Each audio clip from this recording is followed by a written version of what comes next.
So I was reading this meme by Carnivore Strong on Facebook, and they post some fantastic memes, y'all.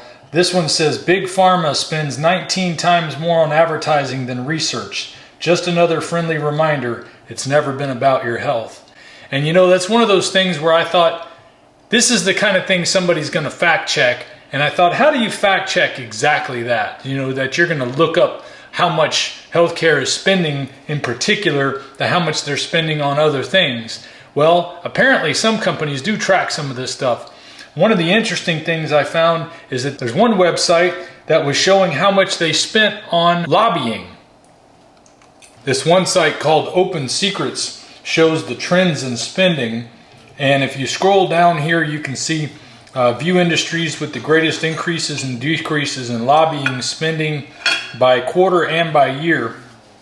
And you keep scrolling down, you can see first of all that a lot more is being spent on lobbying in the past 3 years than in the previous years. It's going up very fast, and this is just buying influence from people in government. This is why there's so much corruption going on at the highest levels of government, is these major companies are buying influence from lawmakers, and that's not healthy for us at all. Scroll down a little further here and you can see the price by the amount that's being spent per sector, and you can see the healthcare sector is spending the most in the first quarter of 2024 at $198 billion spent on lobbying alone. And that's over the finance and insurance industry. Even though I can't put a finger on that 19 times number, there's no doubt there is a lot of money being spent on swaying lawmakers' decision-making process and also swaying your decision-making process. Now, when it comes to the advertising side, here's one. I'll have links for both of these in the description. From csrxp.org, which is kind of a healthcare watch group. And they show, let me see here. They've got ICYMI, which is in case you missed it, in case you missed that. New study finds Big Pharma spent more on sales and marketing than R&D during the pandemic. This came out October 27, 2021. In case you missed it, America's Health Insurance Plans, AHIP, released a new study Wednesday that found Big Pharma continued to spend more on advertising and selling its product than investing in research and development, even amid unprecedented focus on the development of new treatments as a result of the pandemic. So even during a year where they should have been spending a lot more on research, they were still spending a lot more on advertising. And all of this is simply to sway your opinion, not to actually do anything to help you get healthier. We know from looking at the way healthcare companies are being directed by the companies that invest in them, such as Goldman Sachs in the situation with the company that came up with a pill to actually cure Hep C, where Goldman Sachs says, hey, this is not what we're interested in. We're not interested in cures. We are interested in making sure that the product that you develop is going to keep people coming back for more and more so we can get maximum return on our dollar. Now, I am not against anybody making a profit, but I will say that when it comes down to healthcare, something has gone completely awry when they're willing to admit they're not interested in curing the problem, when they're only interested on maximizing long-term dependency on healthcare for solutions. They're not offering you solutions. They're offering you false dreams and hopes.